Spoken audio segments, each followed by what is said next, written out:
Bonjour à tous et j'espère que vous allez bien.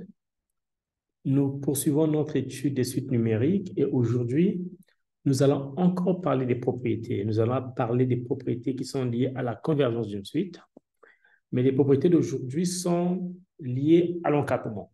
Nous parlerons des propriétés d'encadrement, c'est-à-dire que si une suite converge vers L et que ce L est encadré par deux valeurs, quelles conséquences pour la suite initiale? Voilà, donc nous allons parler de ces choses, ce genre de choses.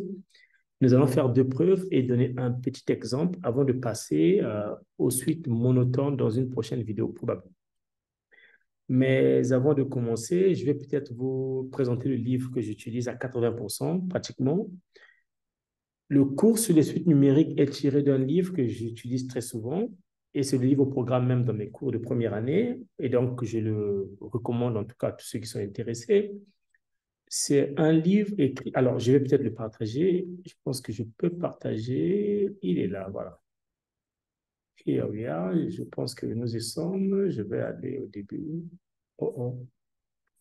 Voilà, il s'agit de ce livre écrit donc par Stéphane Ballack et Frédéric Sturm. Voilà.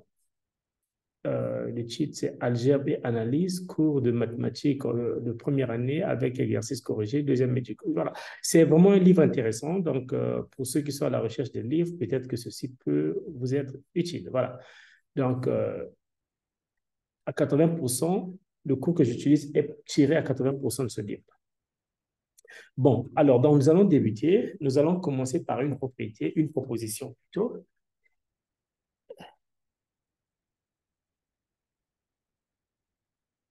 Alors, nous partons d'une proposition, donc proposition.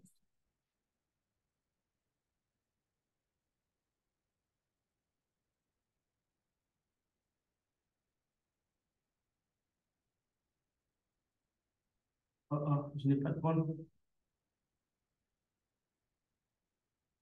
Les codes d'aujourd'hui ne sont pas bons, ils ont beaucoup de choses. Et donc, je prends UN ici, une suite qui converge,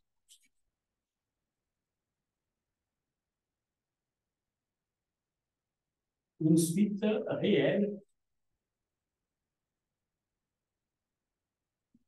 converge vers N.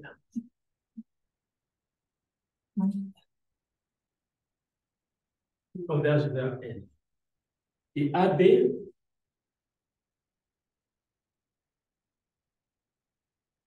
deux réels. Donc, je les prends en R2. Alors, si la limite L, puisque ma suite UN converge vers L, si L est compris entre A et B, si L est compris entre A et B, alors il existe N tel que pour tout N élément de L, N supérieur ou égal à grand N implique que A est moins inférieur à UN, est moins inférieur à B. Alors, cette proposition nous dit la chose suivante. Si vous avez une suite UN qui converge vers une valeur L, si ce L est encadré par deux valeurs A et B, ça veut dire qu'il existe un N tel que pour tout N supérieur à la second N, votre suite initiale aussi est entre les deux. C'est une propriété intéressante. Les propriétés sont toujours très importantes parce qu'en fait, les propriétés nous apportent des informations supplémentaires lors des exercices. Dans un exercice, si vous connaissez les propriétés, ça facilite les choses. Et donc, nous allons faire la preuve. Alors, donc, par hypothèse, notre suite UN converge vers L. Mais qu'est-ce que ça veut dire notre suite UN converge vers L? UN converge vers L signifie que, quel que soit epsilon supérieur à 0, il existe n éléments de grand N tel que pour tout n éléments de n, n supérieur ou égal à grand N implique que n moins n inférieur ou égal à inférieur à epsilon. Voilà. ça, c'est ce que nous avons par le fait que notre UN converge vers L. Mais une autre hypothèse est que notre L est compris entre A et B. Donc, dire que L est compris entre A et B, c'est très intéressant. Alors, puisque, vous voyez, ce qui se passe, euh, déjà, ceci se fait quel que soit l'epsilon que je choisis ici, ce qui signifie que même si je construis un epsilon qui est supérieur à 0, ceci restera valable. Ça marche quel que soit l'epsilon qui est supérieur à 0. Et donc, ce que je vais faire, je vais, alors, le fait que A soit strictement compris entre A et B, je vais essayer de visualiser cela par un schéma. J'ai A ici, j'ai B quelque part là, et elle se trouve entre les deux. Elle ne peut pas être égale à A, et elle ne peut pas être égale à B parce que, voilà, nous avons, c'est strict en tout cas. Les inégalités sont strictes. Donc, notre L se trouve quelque part ici. Je ne sais pas si c'est ici, si c'est là, si c'est au centre, je ne sais pas. Mais peu, oh, on ne voit pas trop bien le tableau. On va faire ceci. Voilà. Mais peu importe la position de L, peu importe la position de L, tout ce que je sais, c'est que j'ai une distance ici. Cette distance s'appelle L-A. J'ai cette distance. L'autre distance s'appelle B-L. Et ce que je fais, c'est que j'ai besoin de... Alors, je sais que cette distance n'est pas égale à 0 puisque, voilà, les inégalités sont strictes. Et donc, qui est plus petit entre les deux? En fait, ce que je fais, entre L-A, ça dépend de la position de L. L-A peut être plus petit que L-B, ou encore L-B peut être plus petit que L-A, ou encore ils peuvent avoir la même distance par rapport à la position de L. Mais dans tous les cas, moi, je m'intéresse à la plus petite distance entre les deux. Et donc, la plus petite distance entre les deux s'appelle le min de L-A et B-L, c'est la plus petite distance entre les deux. Alors, une fois que j'ai le min, je suppose que le min, c'est cette quantité-là, ou encore c'est ce qui est là. Ça veut dire que je peux, si le min, c'est là, je peux chercher le milieu, donc la moitié de ce min-là, et la distance, donc la moitié, je prends la distance qui est là de telle sorte que mais cette distance sera toujours inférieure à L-A ou bien à L-B. Donc, ce que je fais, je prends la moitié de cette distance-là, donc de ce min-là. Donc, la plus petite distance entre L-A et L-B, je prends sa moitié. Et c'est très important pour moi de faire ça. Alors, rien que le fait de... J'ai le droit de le faire parce que je sais que c'est positif, donc ça, c'est supérieur à 0. Mais attention, la définition de la suite me dit que quel que soit, puisque UN converge vers L, donc quel que soit le epsilon positif que j'ai, tout ceci marche. Ça veut dire que ceci marche même en particulier pour ce epsilon-là. Et donc, quand le epsilon est supérieur à 0, ça veut dire que donc, L supérieur ou égal à ce grand L-là implique que UN moins L inférieur à ce epsilon. Mais qu'est-ce que je veux? Ce que moi je veux encadrer mon UN entre A et B.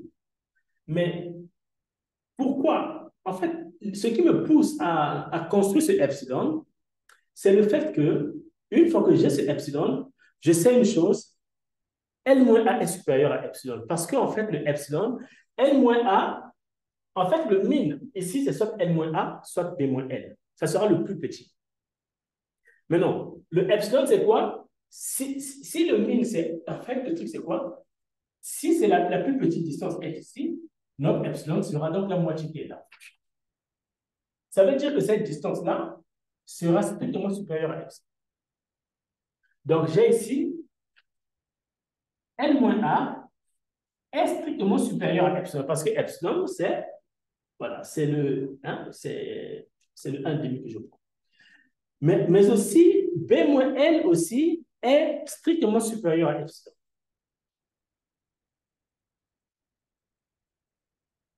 Oh, oh. Oui, oui. Ce qui signifie que je peux donc, alors ce que je peux faire ici, c'est quoi? C'est, je vais jouer avec, alors, ouais, le A peut partir de l'autre côté et le epsilon vient ici. Donc j'ai L moins epsilon supérieur à A, il n'y a pas de problème. Et ici, parce que j'ai envie de jouer entre, hein, je vais faire un jeu entre epsilon et L. Donc ici, tout ce que je peux faire, c'est de prendre epsilon et de l'envoyer de l'autre côté là-bas. Donc j'ai ici B qui est supérieur à epsilon plus L. Ce qui signifie que epsilon plus L est strictement inférieur à L. Voilà ce que ça veut dire.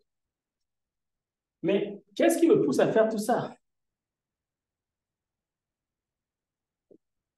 Ce qui me pousse à faire tout ça, c'est que je sais que quel que soit le n, qui est supérieur à la quantité un moins L, S doit inférieur à epsilon. Ça veut dire que quel que soit le n supérieur à la n, voilà, si vous avez la valeur absolue de x inférieur à a, ça veut dire que votre x est compris entre moins a et a. Et donc ici, ça veut dire que moins epsilon est inférieur à un moins L, inférieur à epsilon. Voilà. Maintenant, ce que nous allons faire, nous allons ajouter L partout. Nous n'avons plus suffisamment d'espace. Nous allons faire ceci, voilà, et comme ceci, voilà. Et donc, en ajoutant donc epsilon partout, ce que nous avons, et L plutôt partout, nous avons donc L moins epsilon, strictement inférieur à 1, strictement inférieur à L plus epsilon.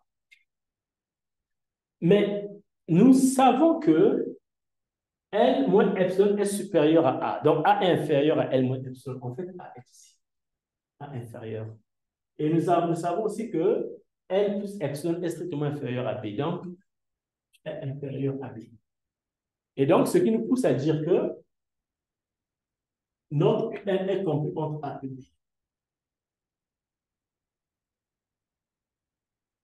Quel que soit le N supérieur ou égal à quantité. Et on a terminé. Voilà. Voilà, donc nous venons de montrer que si notre suite UN tend vers une valeur qui est L, et que ce L est compris entre deux valeurs, notre suite aussi est compris entre ces deux valeurs-là, pour un, quel que soit N supérieur à un certain N compliqué. C'est un résultat très important. Et grâce à ce résultat, nous allons aller beaucoup plus loin pour faire un autre résultat, pour regarder un autre résultat. Alors, le deuxième résultat que nous allons regarder nous parle de... Nous allons peut-être nettoyer la première partie du tableau encore. Voilà.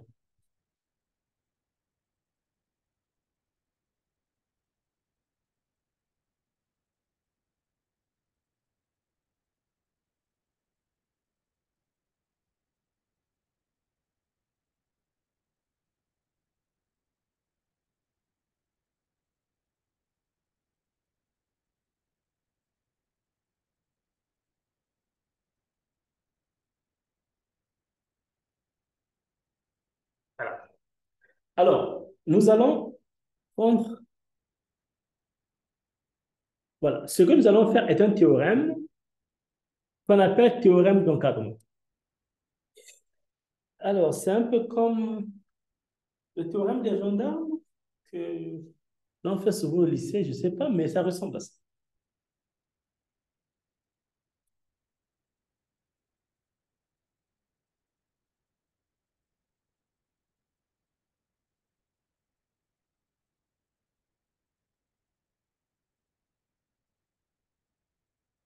Théorème d'encadrement. Alors, dans ce théorème, nous partons de trois suites. UN qui tend vers L1. OK, non. Nous partons de trois suites. UN, VN, WN, tel que il existe un grand N, tel que pour tout N supérieur ou égal à 50 N, nous avons UN inférieur ou égal à VN inférieur ou égal à WN. Et le premier point est le suivant. Si UN tend vers L1, VN tend vers L2, VN tend vers L3, alors L1 inférieur ou égal à L2 inférieur ou égal à L3. Voilà, nous allons montrer cela. Alors, c'est très important. Ça nous permet juste de savoir que lorsque j'ai trois suites, si il y a un encadrement entre les trois suites et que chacune d'elles converge vers des valeurs, il y aura aussi le même encadrement entre ces valeurs. Et donc, nous allons regarder cette preuve.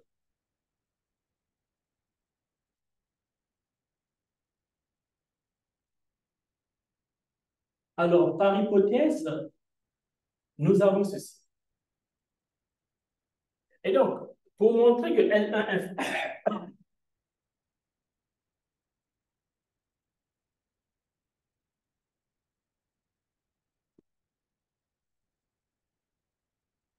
pour montrer que L1 inférieur ou égal à L2 inférieur ou égal à L3, il nous suffit de montrer que L1 est inférieur ou égal à L2.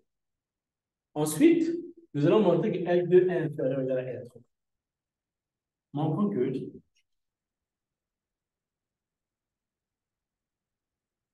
L1 est inférieur ou égal à L2. Alors, pour montrer que L1 est inférieur ou égal à L2, nous pouvons le faire par récurrence, par absurde, je voulais dire. C'est-à-dire que nous supposons que L1 est strictement supérieur à L3, et si nous arrivons à une contradiction, ça veut dire que L1 est inférieur ou égal à L2. Donc, supposons que L1 est strictement supérieur à L2. Alors, si nous supposons que L1 est strictement supérieur à L2, qu'est-ce que ça signifie? Ben, ça signifie que je peux ajouter L1 partout. Donc, si j'ajoute L1 partout, je vais avoir L1 plus L1 strictement supérieur à L1 plus L2. Ce qui signifie que 2L1 sera strictement supérieur là-bas. En fait, en quelque sorte, j'ai L1 qui est strictement supérieur à 1 de L1 plus L2.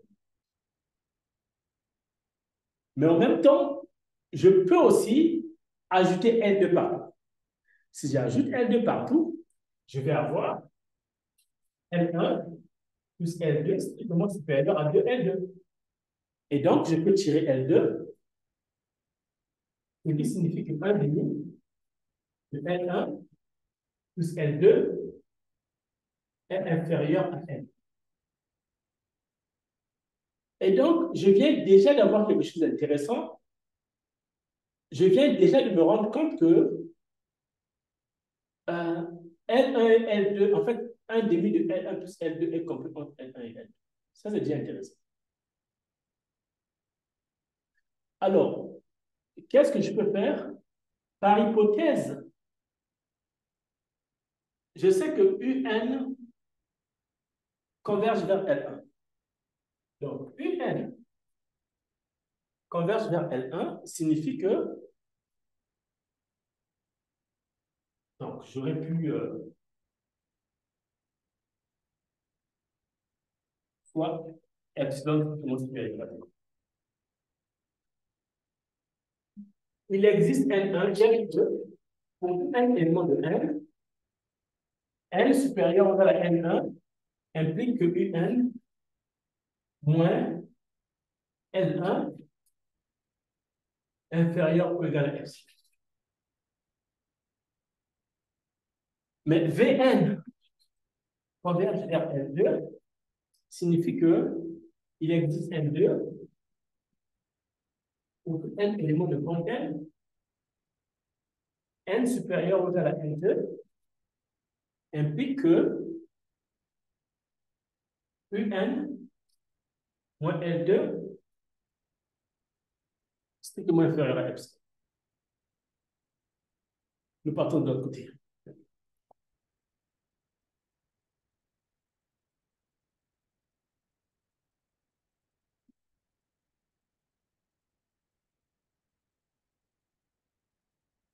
Alors, qu'est-ce que ça nous donne maintenant? Ça veut dire quoi? Ceci, c'est lorsque n est supérieur à n1. Ceci, c'est lorsque n est supérieur à n. Alors, ce que je remarque, c'est que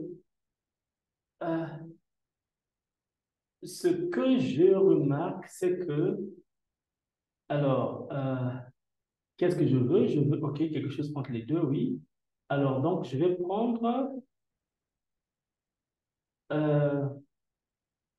OK, très bien. En fait, je vais utiliser le résultat de la première proposition. C'est-à-dire que ici, puisque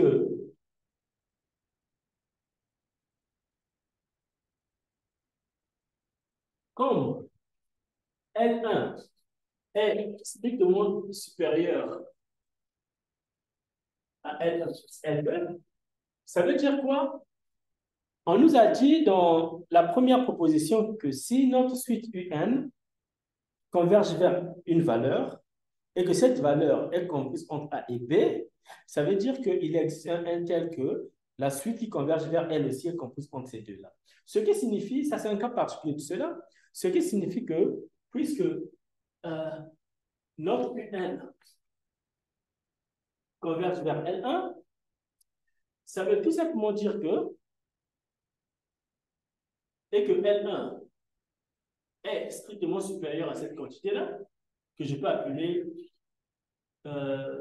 S, donc strictement supérieur à S, mais ça veut dire qu'il existe un N1, ça sera donc le N1 qui est ici, tel que pour N supérieur ou égal à ce N1-là,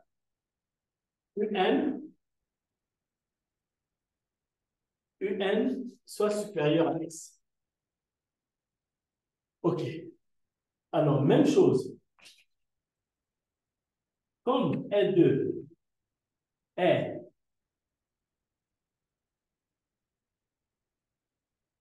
supérieur à cette valeur, OK? Oh là là.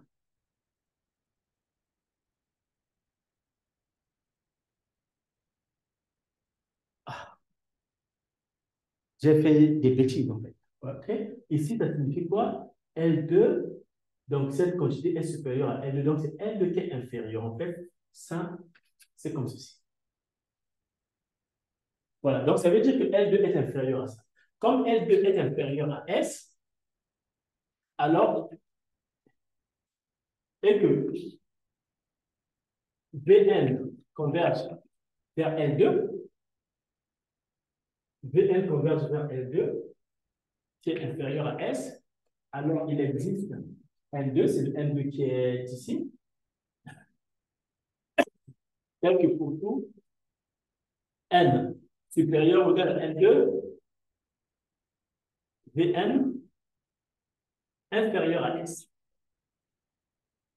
Alors, nous nous rendons compte que nous avons deux possibilités, c'est-à-dire que pour tout n supérieur ou égal à N1, Un est supérieur à S, et pour tout n supérieur ou égal à N2, on a ce résultat. Mais à quel moment nous avons les deux résultats? Parce que pour avoir les deux, celui-ci ne marche que lorsque n est supérieur à grand N, celui-ci ne marche que lorsque n est supérieur à grand N, à N2. Donc, ce que je fais, je vais prendre le max de ces deux.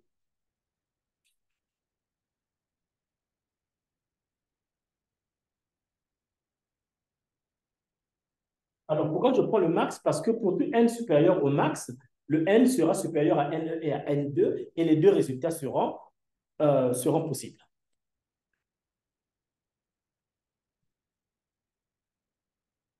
Voilà. Donc, ce que je fais, c'est que pour tout n supérieur ou égal à n, on a un qui est supérieur à S, et ici, Vn inférieur à S, donc S est supérieur à Vn, qui est supérieur à Vn, c'est-à-dire qu'on a Un qui est strictement supérieur à Vn. Mais c'est une grosse contradiction, parce que par hypothèse, je fais ceci, par hypothèse, si vous remarquez ici, Un est inférieur ou égal à Vn.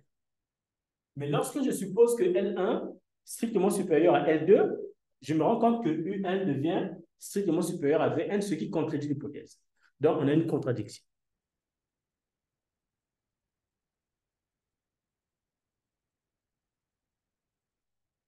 Donc, L1 est inférieur ou égal à Vn. Et donc, de la même façon, nous allons montrer que, montrons que L2 est inférieur ou égal à L3. Nous allons donc faire l'absurde. Donc, par absurde,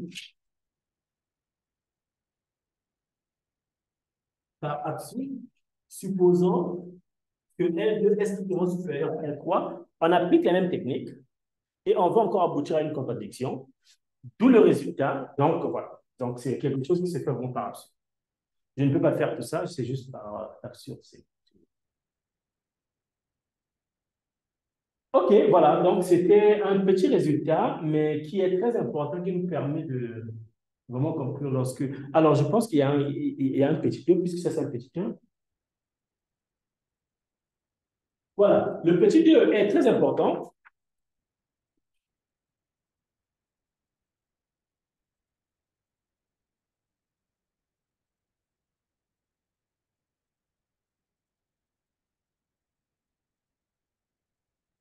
Le petit 2 dit la chose suivante.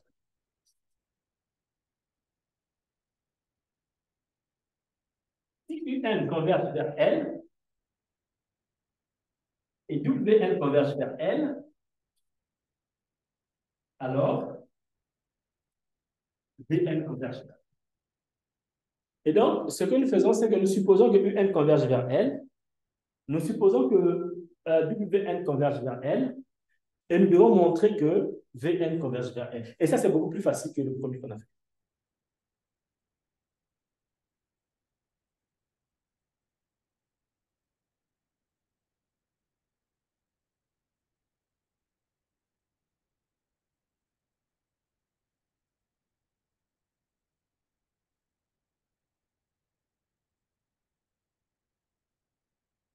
Alors,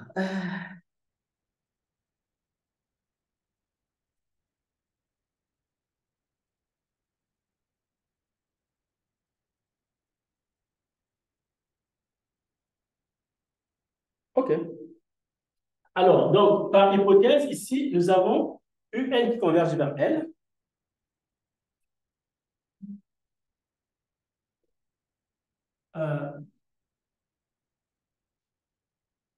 Vn aussi converge vers la même valeur.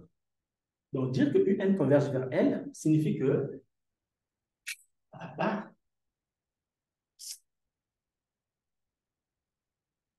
signifie pour tout epsilon supérieur à 0, il existe, ici, il existe N1, élément de grande N, tel que pour tout N élément de N, N1, N supérieur ou égal à N1, implique que UN moins L strictement inférieur à epsilon.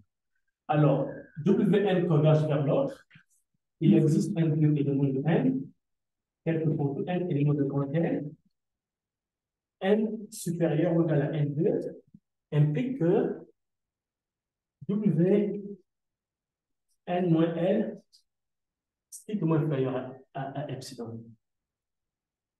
Mais nous savons par hypothèse qu'il existe en fait pour tout N supérieur ou égal à N, ici, donc il existe N pour tout n élément de n supérieur ou égal à n implique que un inférieur ou égal à Vn inférieur ou égal à Vn. Et donc, en fait, nous avons cette inégalité qui ne marche que lorsque n est supérieur ou égal à n1. Nous avons cette inégalité qui ne marche que lorsque n est supérieur ou égal à n2. Nous avons ceci qui ne marche que lorsque n est supérieur ou égal à grand N. Maintenant, qu'est-ce que je fais? Je vais donc partir d'ici, je vais retrancher L partout.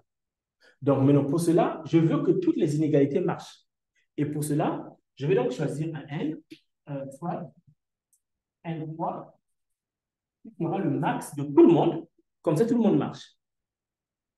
Et N, N1, N2. Alors, pour tout N élément de N,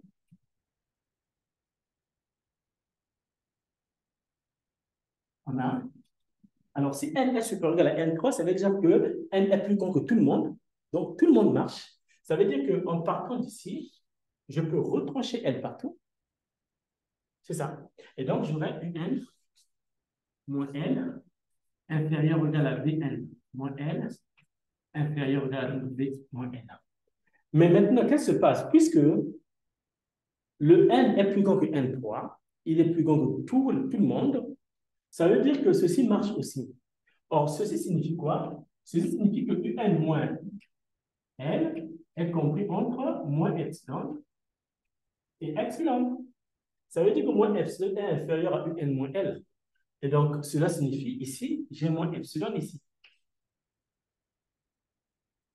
Mais ça marche aussi pour le deuxième, qui signifie que moins epsilon est inférieur ou égal à Wn moins L, inférieur ou égal à epsilon. Ça veut dire que notre Wn ici est inférieur ou égal à epsilon. Et donc, je viens de montrer que la quantité Vn moins L est entre moins epsilon et epsilon. Ça veut dire que pour tout N supérieur ou égal à N3, j'ai Vn moins L qui est inférieur à epsilon. Oh oh. Piou, piou, piou, piou, piou. Oh oh. Piou, piou, piou, piou, piou. Voilà, c'est comme ça. Voilà, maintenant, une fois que j'ai ceci, ça veut dire que j'ai terminé. Alors, c'est quoi la conséquence de ce qu'on vient de faire? Mais parce que vous pouvez avoir des suites du genre, par exemple, vous pouvez avoir à étudier, je pense que je peux venir ici, oui, vous pouvez avoir à étudier les suites du genre UN égale à sinus de N sur N. Alors, étudier une suite de ce genre, vous pouvez utiliser ce que vous avez vu parce qu'en fait, nous savons que le sinus de N est compris entre moins 1 et 1. Et comme le sinus de N est compris entre moins 1 et 1, ça veut dire que je peux multiplier par 1 sur N. J'ai donc ici moins 1 sur N, sinus de N sur N, 1 sur N. Nous avons déjà vu que cette suite-là tend vers 0. Et comme cette suite-là converge vers 0, et que celle-ci, vous savez, hier, dans notre précédente vidéo, nous avons vu que si UN converge vers L, alors moins UN converge vers moins L. Donc, si cette suite converge vers 0, nécessairement cette suite va converger vers moins 0, qui est 0, en fait. Donc, vous avez ici quelque chose qui converge vers L, en fait. Donc, lui converge vers 0, lui converge vers 0. Et nous pouvons appliquer ce qu'on a vu tout à l'heure. Nous avons trois suites, donc UN. Si UN et WN convergent vers L, forcément, Vn converge vers L. C'est le deuxième point que nous venons de montrer. Donc, quand lui converge vers 0, et que lui converge vers 0, nécessairement, ce ne va converger vers 0 par rapport à cette propriété. Voilà, donc cette propriété vous sera utile pour résoudre ce genre de problème. Je pense qu'on va s'arrêter là. Et dans notre prochaine vidéo, nous parlerons des suites, des suites monotones et nous verrons des critères de convergence liés à la monotonie et aux suites bornées. Merci d'avoir suivi et à très bientôt dans une prochaine vidéo.